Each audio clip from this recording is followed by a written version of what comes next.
Bom dia, bem-vindo a esta entrevista do Setubalense, ao candidato da CDU à Câmara Municipal de Setúbal. 67 anos, sociólogo, nasceu em Castelo Branco, mas vive em Azeitão há 25, onde já teve duas filhas e as criou. Atualmente é presidente da Assembleia Municipal de Setúbal e foi durante mais de 10 anos vice-presidente da Câmara, teve pelouros, foi vereador durante 15 anos, teve pelouros importantes como o urbanismo, a atividade económica e o turismo. André Martins, bom dia. Bom dia. Agora já confirma que é candidato da CDU à Câmara de Setúbal e eu pergunto-lhe porque é que aceitou este desafio?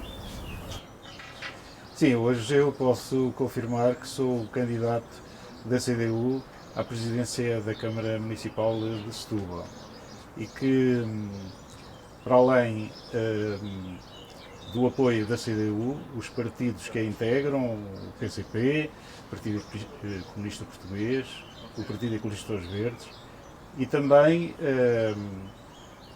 a atual Presidente da Câmara, Maria Lourdes Meira, já manifestou o apoio e o regozijo pela minha candidatura.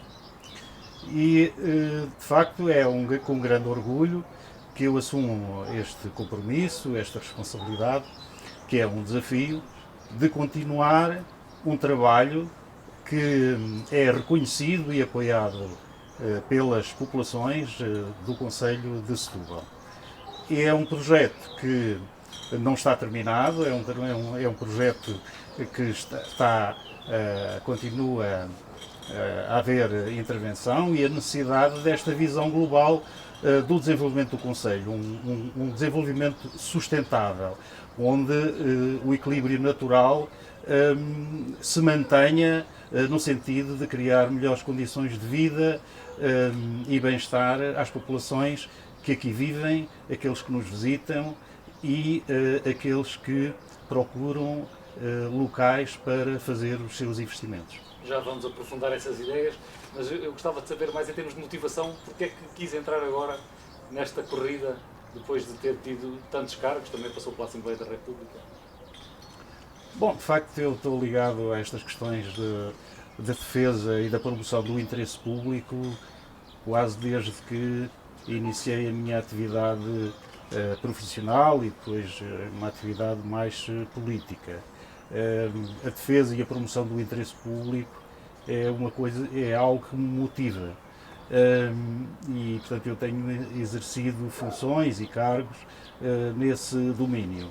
E creio que aqueles que tiveram a oportunidade de acompanhar este meu percurso, aqueles que tiveram a oportunidade de trabalhar comigo, reconhecem a dedicação que eu tenho dado a este objetivo. Portanto, eu estive na Câmara de Setúbal desde 2002, portanto, as eleições foram em 2001, estive na Câmara de Setúbal desde 2002, com vários pelouros, várias áreas e responsabilidades, e em 2017 eu tive de tomar uma decisão e fazer uma opção. A minha mãe estava doente e, portanto, numa situação, numa aldeia isolada, e, portanto, eu tive de optar por ou continuar aqui ou apoiar. E, portanto, decidi, fiz essa opção de apoiá-la até ao final da vida. E, portanto, essa foi a razão porque eu deixei de ter estas funções executivas, não é? E tive também aí essa oportunidade de eu continuar ligado à vida do município, tendo sido eleito para Presidente da Assembleia Municipal de Setúbal. Fui eleito para Presidente da Assembleia e eu vinha a Setúbal preparar naturalmente as reuniões da Assembleia e também vim durante estes quase 4 anos, estão a terminar, praticamente a todas as reuniões de Câmara. Eu assistia às reuniões de Câmara. Mas apesar dessa ligação há tantos anos e tão permanente, uma das coisas que se ouve dizer sobre o André Martins, desde que o Setubalense revelou que seria o candidato, é que é uma pessoa relativamente desconhecida e até um pouco apagada. Revê-se nesta fotografia? Bom, eu sempre me habituei, sobretudo, a fazer o meu trabalho, a assumir as minhas responsabilidades. Neste caso, na Câmara de Setúbal, havia um presidente, neste caso uma presidenta, que, portanto, dirigia e era ela que aparecia e representava publicamente o município. Eu fazia o meu papel, participava onde era necessário participar, e, portanto, acompanhava os serviços e dirigia os serviços e planeava este território. Também é bom dizer isto. Quando nós chegámos a Setúbal, esta cidade e este concelho estavam numa situação bastante difícil. As pessoas não tinham autoestima, autoconfiança na possibilidade do desenvolvimento de Setúbal, quando Setúbal já tinha atingido, noutros tempos, uma dimensão e um protagonismo na sociedade portuguesa bastante importantes. E, portanto, nesta fase de descrença em que nós viemos e chegámos a Setúbal, não foi fácil, portanto, mobilizar as pessoas, voltar a fazer, a trabalhar e, portanto, a criar condições e incentivo para que os setubalenses e os azeitonenses acreditassem que era possível Setúbal voltar, como nós costumávamos dizer, Setúbal a voltar a estar no mapa, não é? Já falamos um bocadinho sobre a obra feita, faremos esse balanço. Há pouco falou em planeamento. Para o futuro, quais são os projetos principais que defende para o próximo mandato? Bom, nós tivemos, ao longo destes anos, investimos em várias áreas, vários domínios, como é sabido, mas nós tivemos de orientar as nossas prioridades para duas áreas. Uma, o saneamento básico, que é uma obra que não se vê, mas que é fundamental, e a outra, a qualidade do espaço urbano. E na qualidade do espaço urbano ligada à mobilidade. E, portanto, são estas áreas que mereceram o maior investimento ao longo destes anos, que ainda não está terminado. Quando esta fase de investimento está bastante avançada, naturalmente há outros projetos e outras linhas de intervenção que eu considero que são fundamentais. Uma delas é na área da cultura e dos equipamentos culturais. É necessário, como acontece em todos os municípios, a concentração dos centros culturais, dos polos culturais, nas cidades, no centro das cidades, naturalmente, não é? E Setúbal não é exceção.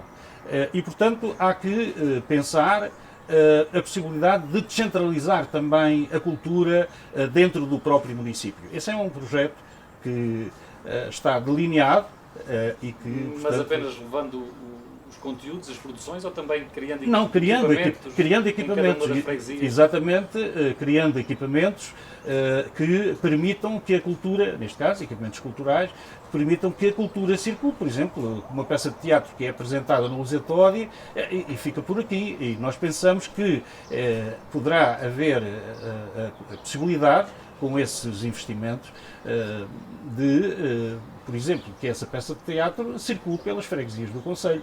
Mas para isso é preciso que tenha salas com as condições para que isso aconteça. É apenas um exemplo. Mas também no domínio do desporto. Não é? O desporto é uma atividade extremamente importante e no âmbito também da saúde, não é?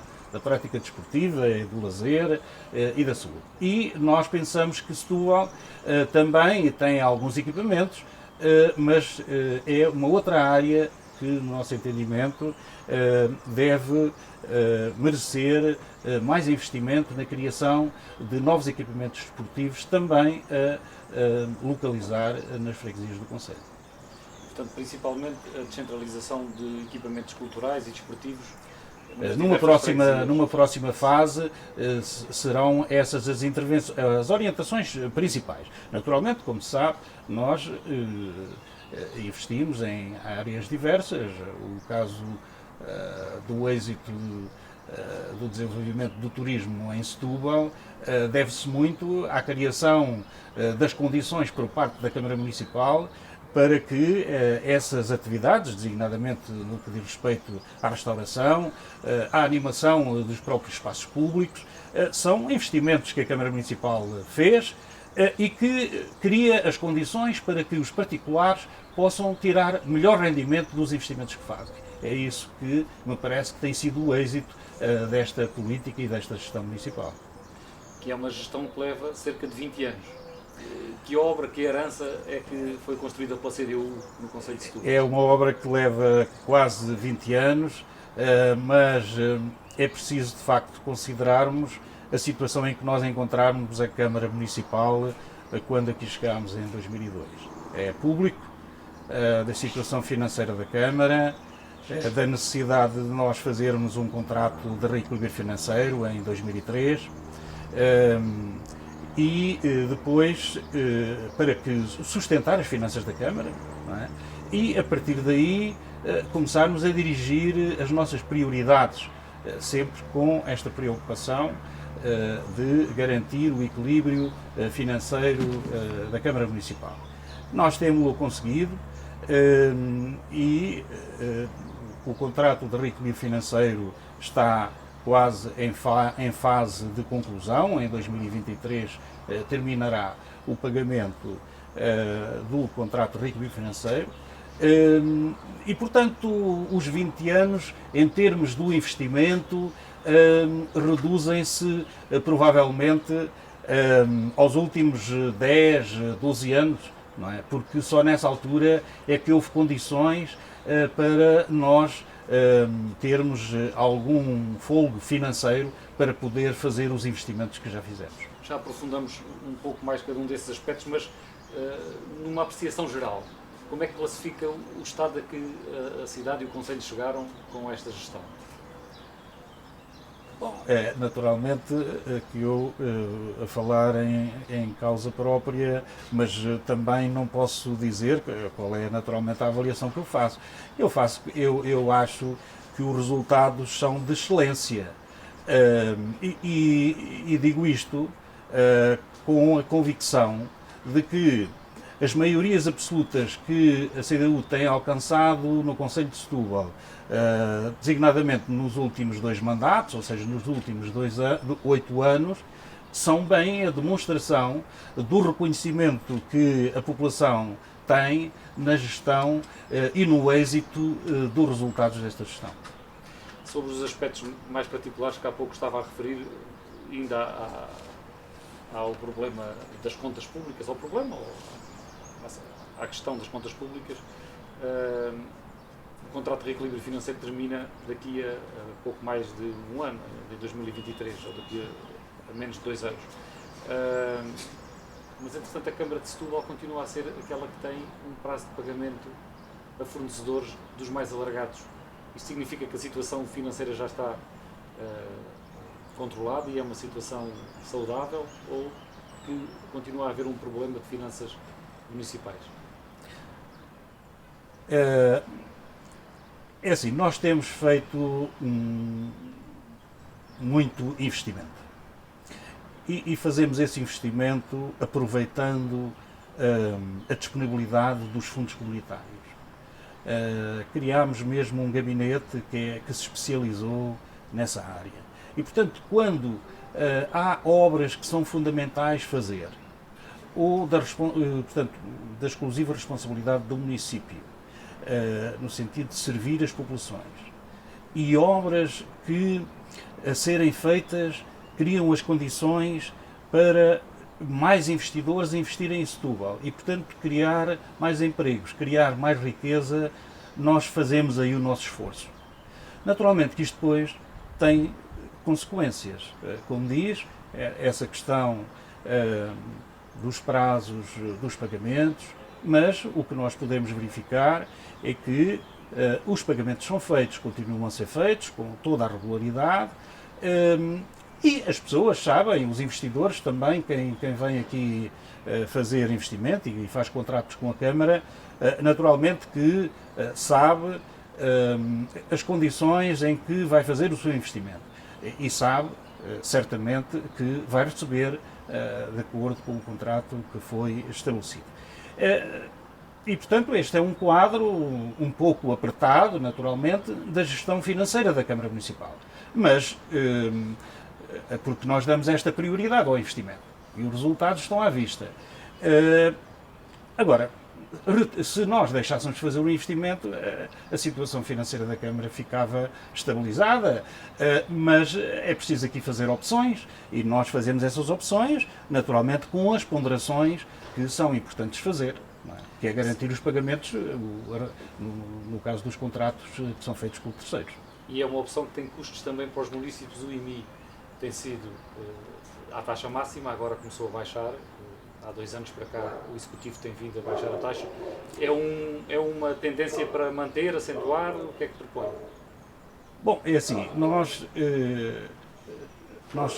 o contrato de reequilíbrio financeiro obriga a Câmara Municipal a ter as taxas no teto máximo. Não é? Isto tem sido muitas vezes polémica, mas isto é um facto.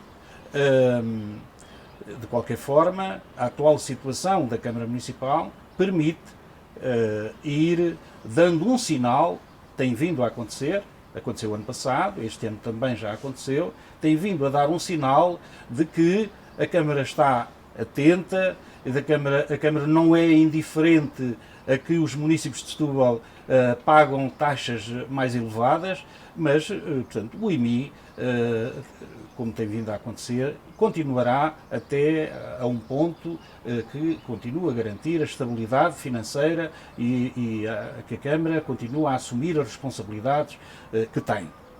Mas eu queria aproveitar para dizer que o IMI é pago pelas pessoas que têm propriedade. Nós também temos aqui um sentido de justiça. E, portanto, como eu digo, o IMI é pago por pessoas que têm propriedade. Há outros taxas, outros impostos que as populações do Concelho de Setúbal pagam e que essas sim atingem todos da mesma forma. Eu estou-me a referir, por exemplo, à água, ao custo da água, a fatura da água. Que também é um dos mais elevados da região. É um dos mais elevados da região. Mas isso tem a ver com um contrato que foi assumido não por nós, mas pelo Partido Socialista, que na altura perdeu as eleições, quando nós aqui chegámos, e portanto nós temos também cumprido esse contrato até ao fim, porque não... E em 2022 chega ao fim e é a altura de fazer uma opção sobre nós tínhamos de cumprir o contrato, porque nós, como se costuma dizer, cumprimos os contratos, mesmo sabendo das dificuldades que este contrato representa para a população. A partir de 2022, com a possibilidade de haver uma gestão pública da água, porque termina o contrato de concessão, a partir dessa altura, eu estou convencido que haverá condições para baixar o preço da água. Não posso dizer agora quanto, mas estou convencido, por aquilo que também conheço, que será possível baixar o preço da água. Mas se nós repararmos na fatura da água, não vem só o preço da água e do saneamento, vem também o preço dos resíduos. Não é? E o que nós estamos, quando nós vemos o valor global da fatura da água, a parte que diz respeito aos resíduos é também de valor significativo. E é lamentável que, sendo que as empresas públicas da gestão e do tratamento dos resíduos na Península de Setúbal eram empresas públicas, não é? E que o atual governo do Partido Socialista entendeu privatizar a empresa que gera os resíduos. E agora o que nós estamos confrontados é que já há essa ameaça e essa aceitação por parte do governo, é que o preço dos resíduos vai aumentar. Isto é que é lamentável, porque nós pensamos que a gestão participada dos municípios numa empresa pública de gestão de resíduos tinha preços dos resíduos que eram os preços de custo. não é? E para o funcionamento das empresas, naturalmente. E o que nós estamos a verificar é que, com esta concessão, portanto, um processo de concessão, que os preços dos resíduos vão continuar a aumentar. Isto é que é lamentável. Pela nossa parte, nós vamos assumir a nossa responsabilidade de, naquilo que for possível, baixar o preço da água a partir de 2022 com a passagem da água para a gestão pública. Uma das coisas que se diz em Setúbal sobre a água é que o sistema, as infraestruturas, o sistema de abastecimento está envelhecido e que há aí um investimento muito grande que tem que ser feito. Esta percepção é correta? É preciso ver que, como eu já disse, nós temos feito, sobretudo, um grande investimento na área do saneamento básico, porque o saneamento básico em grande parte não existia e em outras partes era dirigido para as linhas de água e para o SAD. Com a construção da ETAR de Setúbal, nós fizemos, portanto, esse grande esforço de investimento em canalizar os esgotos para a estação de tratamento em Setúbal. No caso da Gâmbia, por exemplo, nem abastecimento de água pública havia, portanto foi feita uma estação de tratamento de esgotos e foi feito o processo de abastecimento de água pública, no caso da Gâmbia. Em Azeitão, os esgotos eram encaminhados para as linhas de água porque não havia estação de tratamento. Hoje já está a funcionar a estação de tratamento e, portanto, há que continuar a fazer, em Azeitão, sobretudo, um grande investimento na área do saneamento para conduzir os esgotos diretamente para a estação para serem tratamento. Isto é um investimento que tem a ver com o ambiente e com a qualidade de vida das pessoas. E estes são investimentos básicos que têm de ser feitos. Relativamente à água, naturalmente que muitas das canalizações que existem têm mais de 50 anos e, portanto, elas progressivamente também têm de ir sendo substituídas. Não é? É um outro processo, quando terminarmos esta questão do saneamento, dos coletores e até dos interceptores, no caso de Setúbal, naturalmente que teremos de nos virar para a questão da substituição das canalizações das águas. Mas a ideia que fica é que a Águas do Sado esteve aqui durante décadas a receber os frutos desta concessão, que esse investimento ficou agora para ser pago pelo erário público.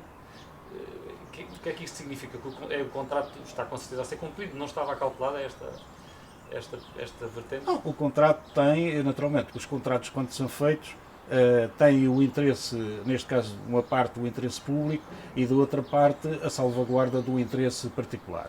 E, portanto, há determinado tipo de investimentos que, portanto, não estavam previstos, aliás, seriam sempre da responsabilidade pública de fazer esses investimentos, os investimentos maiores. Não é?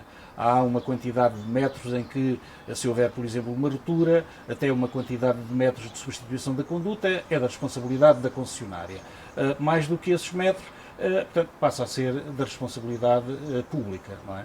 E, portanto, isto tem-se feito uma gestão também equilibrada, no sentido de cumprir o contrato.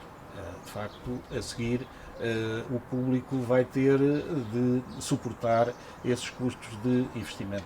Pode ser que a bazuca europeia também disponibilize algumas verbas para isso e está ainda em definição, não é? Naturalmente, já agora que fala nisso, naturalmente que nós já temos uma lista de investimentos a integrar para a chamada bazuca. Aguardamos que sejam melhor definidas as regras para esses investimentos, mas eu queria dizer que, por exemplo, as prioridades desses investimentos que nós temos passam para a área da saúde, porque nós temos um grave problema em Setúbal, na área da saúde.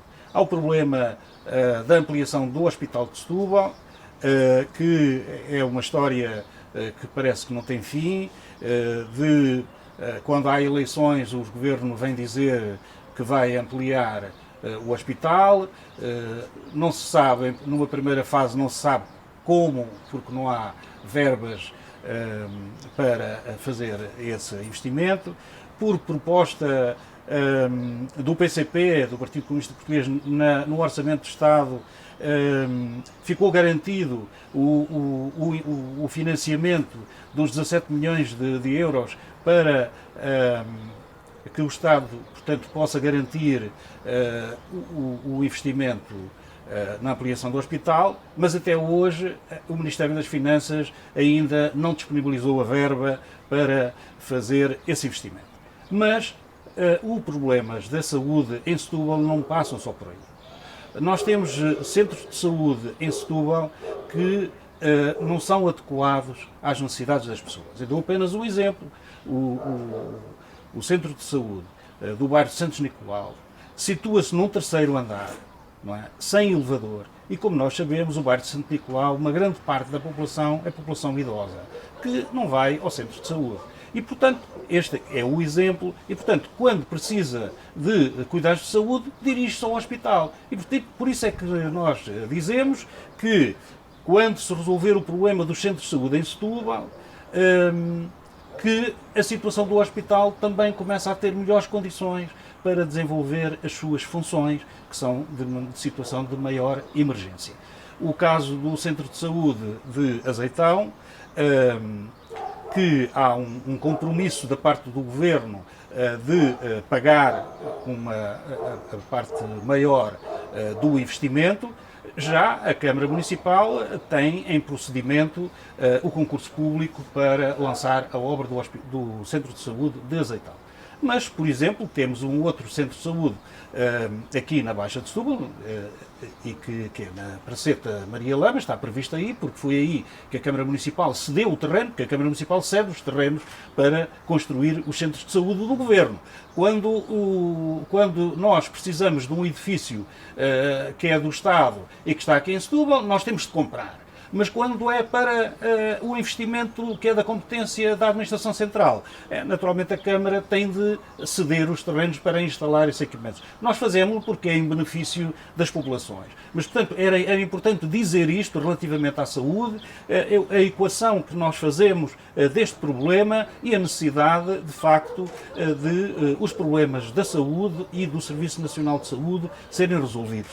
A pandemia, infelizmente, veio deixar claro que o investimento da saúde não tem sido feito como é necessário para servir os interesses e as necessidades dos portugueses e, neste caso em concreto, dos setubalenses. Voltando ainda aqui a outros aspectos da obra feita e da gestão que tem sido desenvolvida, o estacionamento tem sido das matérias mais polémicas. A oposição diz que há aqui um aumento exponencial do número dos lugares que vão ser tarifados. Qual é que é o seu entendimento sobre isto? A cidade precisa de fazer esta aposta e esta política para o estacionamento público? Sabe, a oposição tem de fazer oposição. Umas vezes faz melhor, outras vezes é o que tem à mão, não é? É como se costuma dizer, não é? E esta questão do estacionamento tem sido objeto de grande especulação, etc. O que eu posso dizer é o seguinte: se a oposição estivesse interessada em resolver os problemas concretos de Setúbal, neste caso em particular, não pegava neste caso do estacionamento. Mas pronto, a oposição tem de encontrar formas de dizer que não está de acordo ou que a orientação que a Câmara está a dar a esta ou àquela situação não é a melhor, etc. Eu sou um dos responsáveis principais pela opção e orientação do estacionamento em Setúbal. Porque fui eu, enquanto vereador do planeamento urbanístico, que iniciei o processo da contratação de um plano de mobilidade sustentável para Setúbal. Esse plano foi elaborado, teve discussão pública, toda a gente participou e sabe o que é que o plano estabelece. Naturalmente, feito por uma equipa técnica reconhecida, e o que está aqui em causa é pôr em prática o que esse plano estabelece para haver mobilidade sustentável em Setúbal.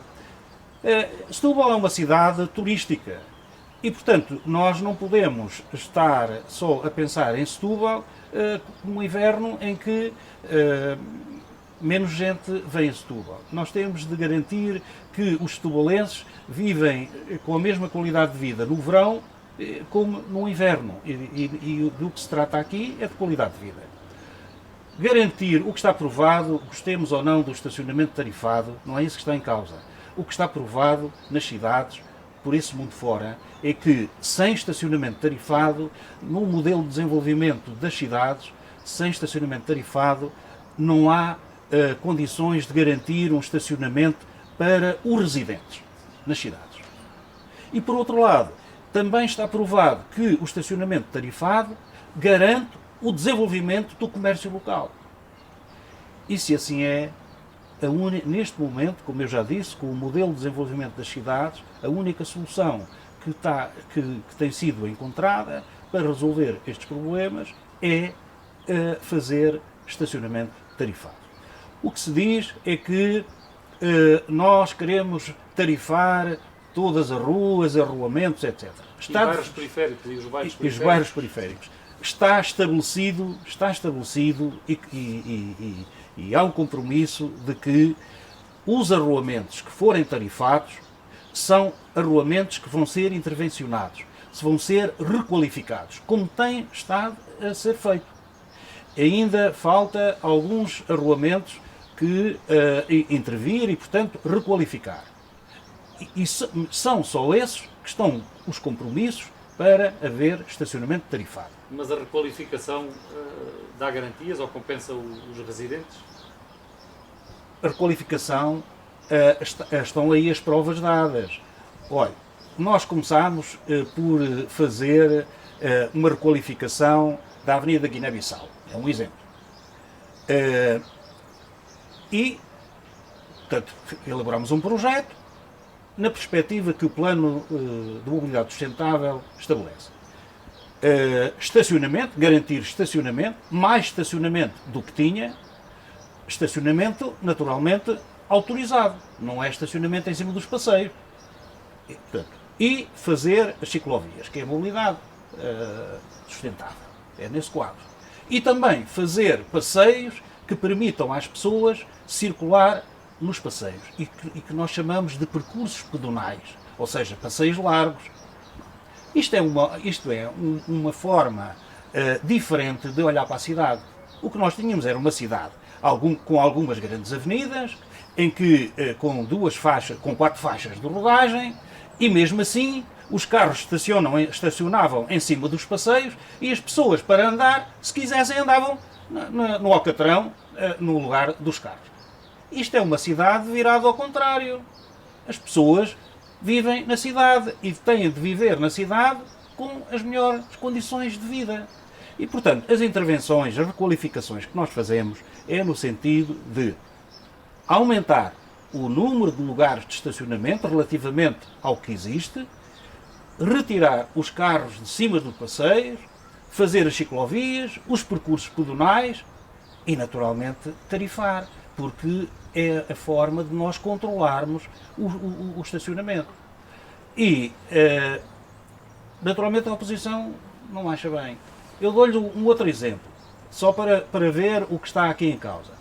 Na Avenida Rodrigues Manito, o anterior executivo do Partido Socialista, já nessa altura, portanto, antes de 2000, os problemas que havia de estacionamento em determinadas zonas da cidade, como é o caso da Avenida Rodrigues Manito, o que é que fez?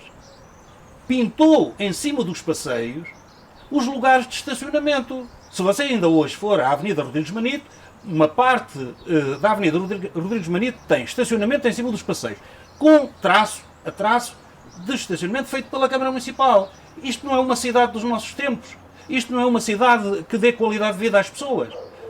Quando a oposição se manifesta contra isto, naturalmente que nós dizemos que a oposição não tem razão e continuamos com o nosso projeto. Como eu digo, o nosso projeto, quando é bem explicado, e nós fazemos um esforço para ser bem explicado, fazemos sempre discussão pública e vamos junto das pessoas, dizendo, explicando o que é que está em causa e o que é que nós vamos fazer. E o que se verifica é que as pessoas depois, às vezes têm dúvidas, naturalmente, se a oposição faz muito alarido em torno das questões, as pessoas ficam com dúvidas. Mas depois da obra estar feita, as pessoas reconhecem o benefício que têm. Olha, no caso da Avenida da Guiné-Bissau, o centro comercial do Bonfim tem uma organização de utilizadores do centro comercial e vieram ter, naturalmente, com a Câmara, no sentido de manifestar a sua preocupação pela intervenção que ia ser feita e que, portanto, com aquela intervenção, na ideia deles, ia reduzir o estacionamento e, portanto, ia prejudicar a vida do centro comercial. Nós reunimos com essas pessoas que têm as atividades no centro comercial, apresentámos o projeto, eles tiveram as suas dúvidas e nós combinámos. Vamos avançar com a obra. Se não se cumprir aquilo que está aqui no projeto, porque eles à partida não acreditavam que se cumprisse aquilo que estava no projeto. Se não se cumprir aquilo que está aqui no projeto, nós vamos ver como é que devemos de resolver isto. Agora, nós estamos confiantes de que este projeto que está aqui é possível pôr em prática. Fizemos uma outra reunião quando já estava a decorrer a obra e eles já estavam muito mais convencidos porque estavam a verificar que nós conseguíamos implementar ali o projeto. E no final, eu acho que basta hoje ir lá ao centro comercial para ver como é que aquelas pessoas que têm ali as suas atividades, como é que eles reagem a esta situação. Uns quantos temas que gostava de ver, ainda sobre a mobilidade, talvez para concluir este capítulo. É uma das áreas em que está em curso uma grande mudança aqui na cidade. Fechou a estação rodoviária de 5 de outubro, há um novo terminal na Várzea, em breve haverá um novo terminal junto à estação dos comboios, vai haver um novo operador com autocarros diferentes e até também com cores diferentes, uma marca diferente da Carris. O que é que pode garantir aos setubalenses em termos de transporte rodoviário aqui em Setúbal? Olha, eu acho que é aquilo que nós podemos chamar, depois do 25 de Abril, a maior revolução que acontece não só em Setúbal, mas na área metropolitana de Lisboa.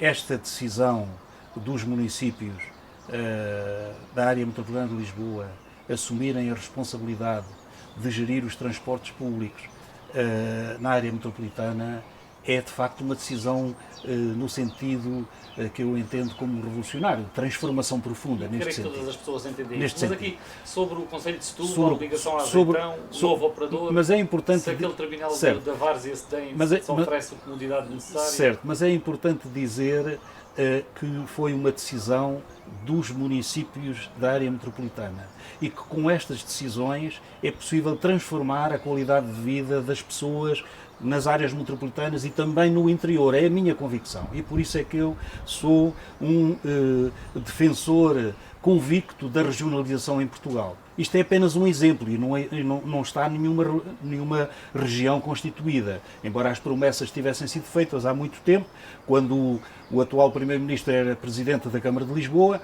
mas o que nós verificamos é que a regionalização não avança. E isto é para dizer que este exemplo dos transportes é um exemplo que, com as regiões administrativas, com competências próprias, podia ajudar a resolver muitos outros problemas das pessoas. No caso concreto em Setúbal, a questão é esta: o plano de mobilidade e sustentável, que eu já referi, equaciona esta necessidade de ter novos e mais transportes públicos em Setúbal. Porque isso é uma componente fundamental para que não haja tantos carros particulares a terem de circular na cidade, não é?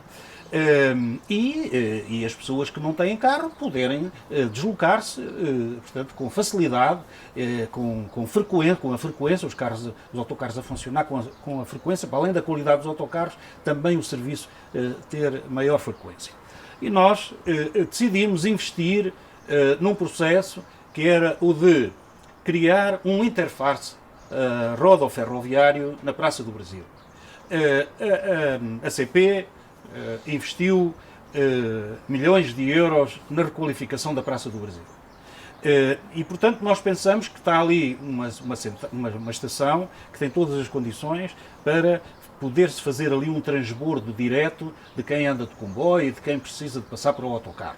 E seja dos expressos, seja dos transportes urbanos. Aquele interface, a parte rodoviária que está a finalizar a sua construção, tem estas valências. Vai servir também os transportes urbanos aqui para a cidade. Os transportes urbanos que chegam ali e, portanto, as pessoas que querem apanhar os autocarros que vão para Lisboa ou que vão para o Algarve, etc., ou para outra parte do país, podem, portanto, os autocarros fazem ali o tal interface. E qual é a função do da Várzea, depois nesse quadro? Não, nós tivemos de fazer aquela intervenção na Várzea até estar a obra do interface, tem um caráter provisório, porque é assim, era urgente, isto é outra questão, era urgente acabar com a rodoviária como ela é conhecida. Mas essa é outra coisa que não se percebe muito bem, qual é a urgência assim de repente não, agora? É urgência porque aquilo tem dezenas de anos. É urgência. Não pode revelar-nos o que é que porque está aquilo tem contratos, não é? Aquilo tem um proprietário e tem um arrendatário, no caso, não é? E, portanto, os contratos estavam a terminar e, portanto, foi necessário, era um contrato entre privados, naturalmente, mas nós tivemos de ter em conta essa situação. E, portanto, por isso é que o investimento, como se sabe, foi em grande parte do próprio privado que tinha o arrendamento, que fez aquele investimento na Várzea. Mas aquilo era um local estruturante aqui para a baixa da cidade. O que é que idealiza ali para aquela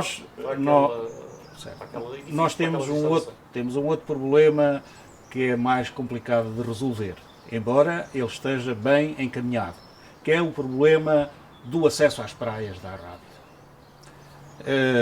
Eu também tive essa responsabilidade da gestão das praias portanto, e do planeamento urbanístico. Pelo que diz, presumo que a política atual de limitação de condicionamento do acesso é para manter. Enquanto não houver outras decisões e outras condições, só é possível garantir com o mínimo de segurança o acesso às praias da Arrábida às pessoas com o condicionamento da circulação naquela via. E, portanto, a alternativa é o transporte público. E é preciso garantir determinados locais onde as pessoas se possam dirigir e de onde partam esses autocarros que se dirigem às praias. Isso tem de ser feito em várias zonas da cidade. E uma das zonas da cidade que nós identificámos era na zona da Várzea. E, portanto, mais tarde, agora, quando o interface da Praça do Brasil estiver a funcionar, aquela infraestrutura poderá vir ali a dar uma ajuda exatamente para que as pessoas se dirijam ali e possam apanhar ali, com o início de carreira, o autocarro numa das zonas em Setúbal, para o autocarro se dirigir às praias. Mas não chegou a concluir sobre o que é que está nos seus ideais para aquela zona da 5 de Outubro, ou até já estará eventualmente projetado? Não, como eu disse, na 5 de Outubro é assim, é um edifício privado. Eu tive a oportunidade, quando estávamos para lançar o concurso do Interface da Praça do Brasil, tive a oportunidade de ter uma reunião com um administrador da empresa que gera aquele equipamento, ou seja, a estação. E propus-lhe várias hipóteses em termos do interesse da cidade. E essas hipóteses podem passar por, naturalmente, de acordo com o interesse do investidor, podem passar por criar ali um centro de escritórios, pode passar por um centro comercial, ou pode passar por habitação. A questão para nós central é que aquilo tem de garantir ali um centro de estacionamento e que sirva o interesse público. Essa é a condição que nós pusemos e continuamos a pôr para que o investimento que o privado, e portanto nos termos do plano diretor municipal, o que ele ali pode fazer, no centro da cidade, e portanto isto é para salvaguardar a situação que se vivia ali, que era de que aquelas ruas envolventes à estação, numa larga área, não é? Os carros eram estacionados às 7 da manhã e só saíam de lá às 7 da tarde, porque as pessoas vêm, trazem os seus carros, estacionam ali, em cima dos passeios, em todo o lado, onde é possível, para ir apanhar o autocarro, para irem aos seus empregos e, portanto, depois só às 7 da tarde ou às 8 da tarde é que retiram os carros de cima dos passeios. E, portanto, naturalmente que isto é um investimento que tem consequências, tem outras consequências na qualidade de vida de toda aquela área urbana envolvente à estação rodoviária, que o foi durante tantos anos. Sobre o planeamento e urbanismo, qualidade de vida, como estava a falar, o PDM de Setúbal, o novo PDM, está em fase final de aprovação. Que cidade é que este documento planeia para Setúbal dos próximos 10 anos? Como é que eu ia dizer? Assim, é um instrumento de planeamento que garante melhor qualidade de vida às populações nos espaços urbanos. Porque ele é como se costuma dizer, este instrumento de planeamento, este novo instrumento de planeamento, que já foi aprovado na reunião de Câmara, é um instrumento de planeamento chamado a terceira geração. Ou seja, não é tão específico relativamente às situações, no pormenor, mas ele permite mais flexibilidade. E o pormenor é outros instrumentos de planeamento que podem ser realizados obrigatoriamente para, correspondendo às regras que estão estabelecidas no PDM, para viabilizar as atividades ou de habitação, ou de comércio, ou de serviços, qualquer equipamento, num determinado território. Portanto, existe aí mais flexibilidade. Mas, sobretudo, e aponta para que a renovação da cidade, neste caso, da cidade de Setúbal, em vez de continuarmos a optar, como foi a política seguida até há pouco tempo, que era de abandonar a cidade e ir para novas construções e novas urbanizações. Isto não é forma de gerir um território e este PDM contraria exatamente essa orientação. E uma das coisas que o PDM define assim já um pouco mais em pormenor é a maior altura de construção na primeira linha de rio. Revê-se nessa cidade que está ali contida no PDM com mais construção, prédios um pouco mais altos ou mais altos na zona da Avenida José Mourinho, por exemplo? Nós temos de perceber que o problema não é dos edifícios serem altos. O problema é de quem vive em volta desses edifícios, ou seja, no espaço urbano, que se consiga, como se costuma dizer, que se consiga respirar bem. Não é? E, portanto, pode-se ter edifícios altos, mas com uma envolvente, com uma envolvente mais liberta, não é? Se pode continuar a ter espaços verdes e a circular e a viver bem no espaço urbano envolvente. Portanto, o problema não é da altura dos prédios. Às vezes confundem-se estas coisas. O problema não é da altura dos prédios. O problema é que, se nós queremos uma determinada densidade populacional ou construtiva numa determinada zona, nós podemos, aumentando a altura da construção, libertar espaço no território para aí ter outro tipo de ofertas, designadamente espaços verdes, percursos pedonais, ciclovias, etc. Não é? Uma vivência urbana melhor. O PDM apresenta uma ideia de grandeza de investimento para o Conselho em 10 anos de 568 milhões de euros. E desses 568 milhões, 439 milhões, a esmagadora fatia, é investimento municipal. O município de Setúbal tem capacidade para fazer um investimento que representa quase 40 milhões por ano em 10 anos? É assim, nós identificámos aquilo que no PDM, em termos de planeamento, é fundamental e é importante para o desenvolvimento que nós pensamos da cidade e do concelho. E há alguns investimentos que serão prioritários. Não é? E, portanto, é para esses que nós vamos orientar os nossos esforços. Não é? Aqueles que servem melhor as populações e aqueles que servem melhor também o território. Eu dou-lhe um exemplo. No PDM está um projeto que eu considero extremamente importante para a cidade de Setúbal, que é uma nova circular de Setúbal, que faça a ligação entre a Estrada Nacional 10, antes ali do Ospor, e que que circule e, portanto, desvie o trânsito da cidade e, sobretudo, o trânsito pesado, que desvie da cidade e que, portanto, essa ligação se faça até à autoestrada, não é?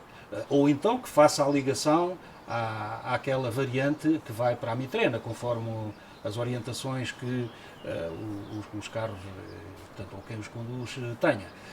Eu considero que esse é um dos investimentos prioritários para a cidade de Setúbal, não é? Porque nós, ao longo destes anos, temos vindo a proibir a circulação de carros pesados na cidade e isso não tem sido fácil. Portanto, esta é uma forma de nós criarmos melhores condições de vida, melhor qualidade de vida à população da cidade. Nós fizemos transformações grandes nesta cidade em termos de vias.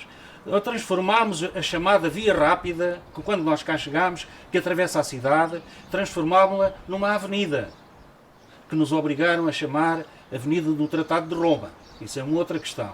A oposição, quando se junta, Avenida Europa, peço desculpa,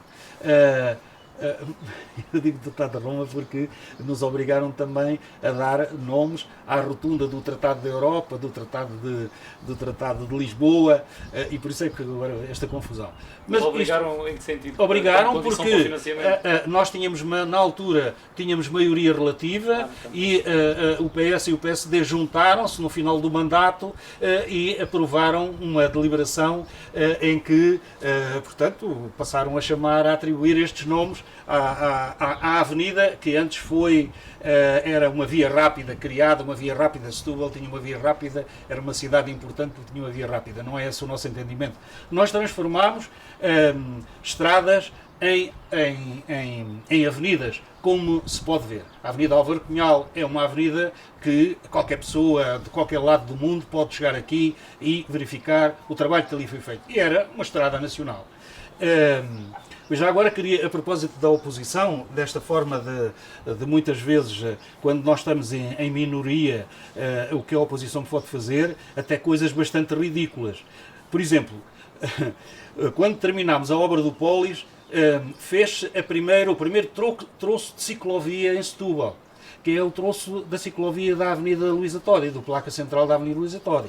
Então o PS e o PSD juntaram-se nessa altura e fizeram aprovar uma deliberação em que a Câmara tinha de pôr placas junto à ciclovia a dizer que não era permitida utilizar a ciclovia crianças com mais de 12 anos, ou seja, a ciclovia só podia ser utilizada com crianças até aos 12 anos. Isto é uma situação ridícula, só depois no mandato seguinte, com a maioria absoluta, é que nós retiramos isto, porque isto é uma coisa que não faz sentido nenhum. E, portanto, isto são exemplos da forma como, às vezes, a oposição, só para dizer que também tem força e também é capaz de... mas depois, muitas vezes, vai por estes caminhos ridículos, como é o caso. Ainda sobre investimento, uma das questões que tem sido cada vez mais notória aqui na região de Setúbal e que afeta também a cidade de Setúbal, é o Estatuto de Setúbal, da Península de Setúbal, estatuto político e administrativo em termos do país e da área metropolitana de Lisboa.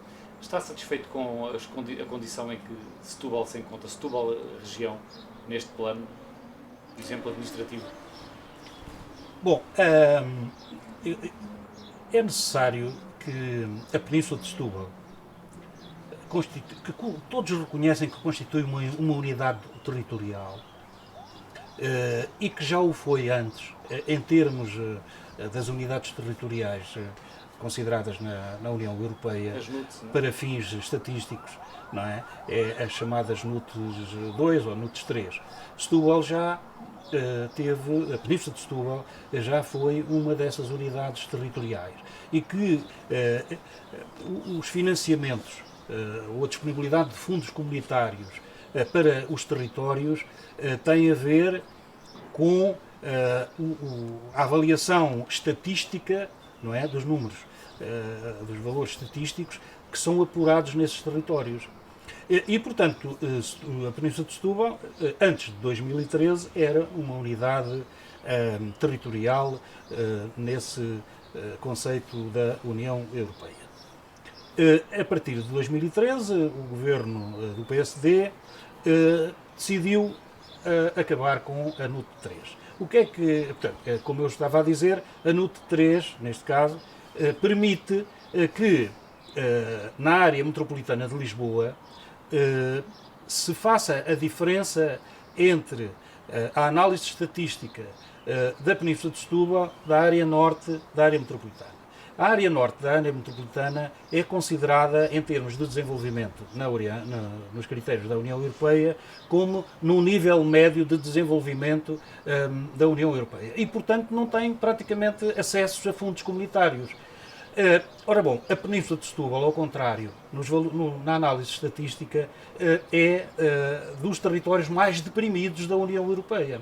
E, portanto, é necessário que se estabeleça uma unidade estatística para a Península de Setúbal, de forma a que, na análise da distribuição dos fundos, que Setúbal seja priorizada, tendo em conta que é um território deprimido. O que aconteceu aí há uns meses atrás é que os deputados do PSD, aqui de Setúbal, começaram a escrever e a falar muito sobre a importância da criação de uma NUT 2 na Península de Setúbal. E depois, a seguir, vieram os deputados eleitos pelo Círculo Eleitoral de Setúbal, do Partido Socialista, na Assembleia da República, também escrever e falar sobre a importância de criar a NUT 2 na Península de Setúbal. Bom, o que eu acho é que, quando se aproximam as campanhas eleitorais, há algumas pessoas que parece que se esqueceram de tudo o que fizeram antes. E há uma acusação muito clara que eu quero deixar. É que, até 2013, não houve investimentos na Península de Setúbal por falta de vontade política de quem estava no governo. Porque, até 2013, a Península de Setúbal era uma unidade estatística e, portanto, considerada como zona deprimida. E porquê é que não foram aqui feitos os investimentos que todos hoje dizem que são necessários cá fazer? Bom, e agora vêm dizer que é necessário, portanto, constituir a NUT. Mas também ninguém tomou a iniciativa política de o fazer. Foi, mais uma vez, o Partido Comunista que apresentou há dias na Assembleia da República uma proposta no sentido de que o Governo assuma essa responsabilidade de, junto da Comunidade Europeia, constituir uma NUT 2 para a Península de Setúbal, para que a Península de Setúbal possa ter acesso facilitado e majorado dos fundos comunitários para Setúbal. E para que, designadamente, as empresas, porque é aqui que está o maior problema, que as empresas de Setúbal e quem queira investir em Setúbal possa beneficiar de forma majorada nos seus investimentos com esses fundos comunitários. É isso que está aqui em causa. Se for eleito Presidente da Câmara de Setúbal, essa será uma das suas causas? Eu, como sabe, eu quando estive, quando era vereador, tive as melhores relações com a Associação Empresarial de Setúbal. Portanto, eu espero que agora, entretanto, a Associação teve alguns problemas, eu espero que agora, até porque foi agora, até acabou de ser eleita uma nova direção, que a Associação Industrial de Setúbal, forte, possa, em conjunto com a Câmara de Setúbal e com os municípios da Península de Setúbal, não é, reivindicar para Setúbal, naturalmente, as condições e os investimentos públicos que é necessário virem para a Península de Setúbal. Porque como nós fazemos em Setúbal, como nós fazemos no Concelho de Setúbal, nós investimos para criar condições para maior investimento em Setúbal. E o que nós queremos é que o Estado invista na Península de Setúbal, faça investimento na Península de Setúbal para criar melhores condições, para que haja mais investimento em Setúbal, para além do investimento majorado que com a criação de uma nova NUT em Setúbal, na Península de Setúbal, possa garantir para o investimento. E um dos maiores e mais recentes investimentos aqui em Setúbal foram as dragagens. Como Presidente da Assembleia Municipal tem acompanhado, foi criada uma Comissão Municipal de Acompanhamento das Dragagens, e o André Martins esteve também na origem do parecer que a Câmara Municipal teve a oportunidade de dar a esse projeto. Como é que conclusão é que tira da forma como este processo foi conduzido e como foi concluído, que entretanto as dragagens já terminaram? Hoje posso dizer que foi um processo muito mal conduzido, além de concluído. Na altura, quando a Câmara foi chamada a dar parecer, no âmbito do estudo de impacto ambiental, a Câmara de Setúbal foi elaborado, nos serviços que eu dirigia na altura, um parecer da Câmara Municipal relativamente à avaliação do impacto ambiental. Todos nós sabemos que existe legislação que é a transposição de diretivas comunitárias em Portugal, e existe legislação nacional, outra, que estabelece as orientações e as condições em que deve ser desenvolvido um estudo de impacto ambiental. E há entidades com competência para o fazer. O que aconteceu, muito sinteticamente, o que aconteceu em Setúbal e com este projeto das dragagens, foi que quem tinha a responsabilidade e quem tem a responsabilidade de conduzir este processo não o fez de acordo com o que a lei exige. Um exemplo muito concreto. Os pescadores que operam nesta faixa, na Baía e no estuário, os pescadores de Setúbal, não foram ouvidos neste processo. Ora bom, quando os principais interessados que estão no terreno e que poderão ter os efeitos maiores dos impactos desta intervenção não são ouvidos, naturalmente que este processo cai. E por isso é que eu subscrevo, como não podia deixar de ser de outra maneira, mas é importante salientá-lo também, o projeto que o Partido Ecologista Verdes apresentou na Assembleia da República, face à situação que estava a ser criada, de suspender as dragagens para reavaliar o processo. Enquanto Presidente da Assembleia Municipal, o assunto foi discutido na Assembleia e, portanto, entendeu a Assembleia Municipal constituir uma comissão dedicada a este assunto. Portanto, ouvindo todas as entidades que se pronunciavam sobre esta matéria, e a começar pela administração dos portos. E também queria dizer aqui que a administração portuária se fez uma reunião com a Comissão e pôs-se à disposição para toda a informação necessária para desenvolver o seu trabalho. Naturalmente que a Comissão ouviu também todos os outros protagonistas, quem eram os movimentos sociais que estavam em presença, ouviu as organizações dos pescadores e tem o seu relatório em fase final, irá para a deliberação, apreciação numa próxima reunião da Assembleia Municipal. E, portanto, eu, enquanto Presidente da Assembleia, entendi que não me devia pronunciar mais sobre esta questão, porque estava a decorrer os trabalhos de uma comissão e poderia ser entendido que eu, ao pronunciar-me sobre isto ou aquilo, ou dar mais ênfase aqui ou ali, podia perturbar os trabalhos da comissão. Agora, a minha posição é clara relativamente a isto e acho que já ficou expressa, porque eu acho que os estudos de impacto ambiental servem para dizer que o projeto, em termos de impacto ambiental, não tem condições para avançar, que o projeto tem todas as condições para avançar, ou que o projeto só poderá avançar com determinadas, se forem ultrapassadas determinadas condicionantes.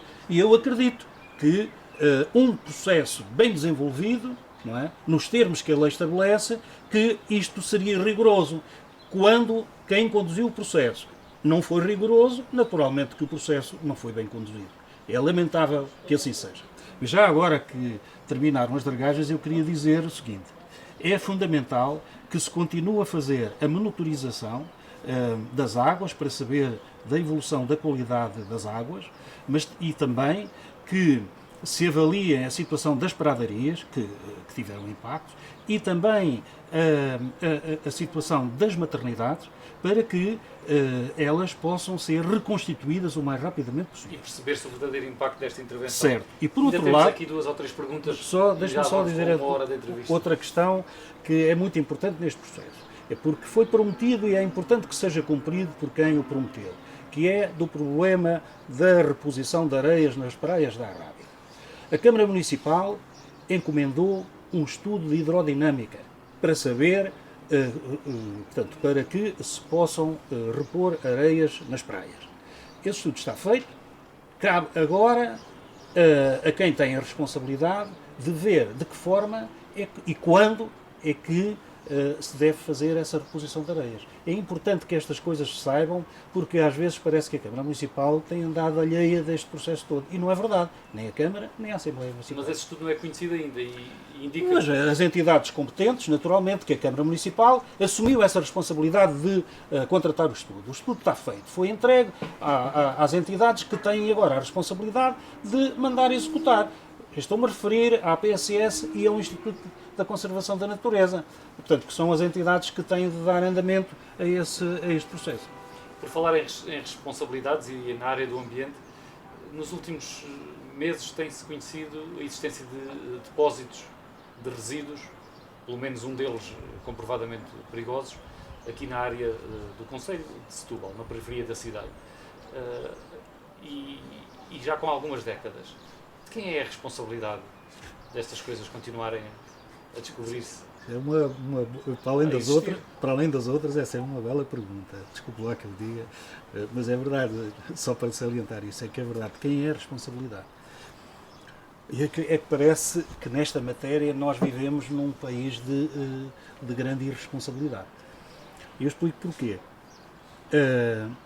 Foi encontrado o ano passado, creio que o ano passado, um depósito de resíduos ali no Val da Rosa e, portanto, que depois das análises se verificou que eram resíduos perigosos.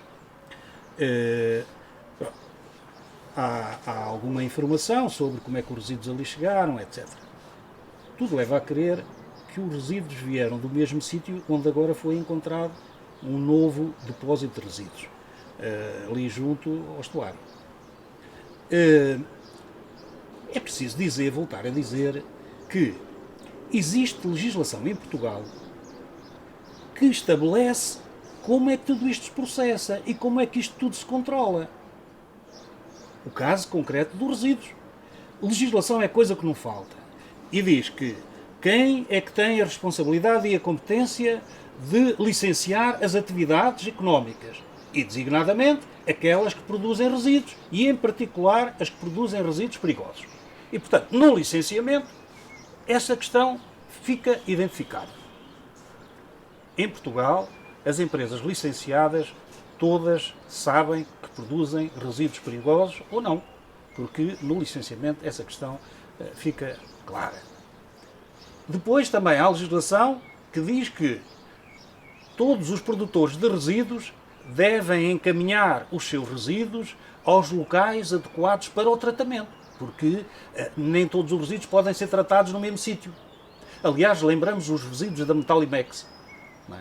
Que eu, na altura, estava na Assembleia da República, foi um dos processos que eu acompanhei aqui, e em que nós, todo um grande movimento, conseguimos convencer o governo da altura a retirar dali os resíduos e encaminhá-los para o estrangeiro, o único sítio onde havia condições para tratar aquele tipo de resíduos, que em Portugal não havia equipamentos para fazer aquele tratamento. E, portanto, voltando aqui a estes resíduos, que são resíduos perigosos, estão identificados como resíduos perigosos e, portanto, também a lei diz que é necessário quem os produz que os transporte a local adequado, licenciado, para os tratar.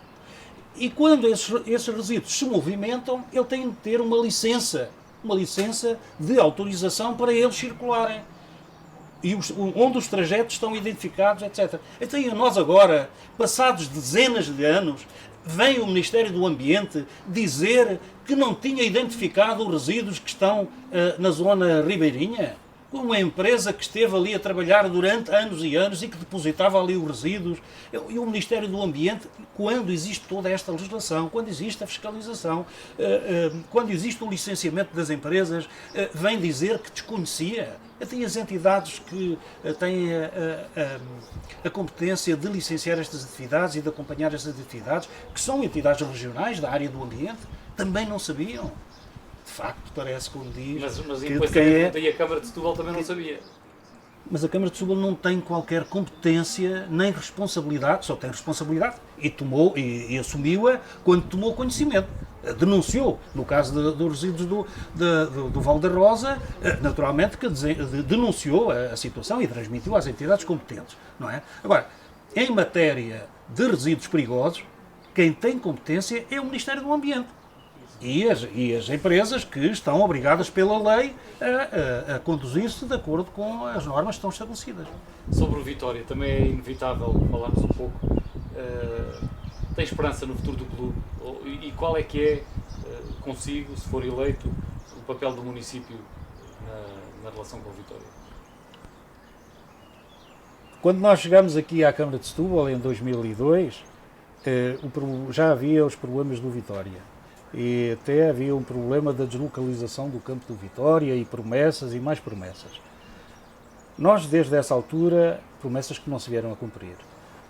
Antes, pelo contrário, arruinaram com essas situações todas de promessas e contra-promessas, arruinaram a situação do Vitória.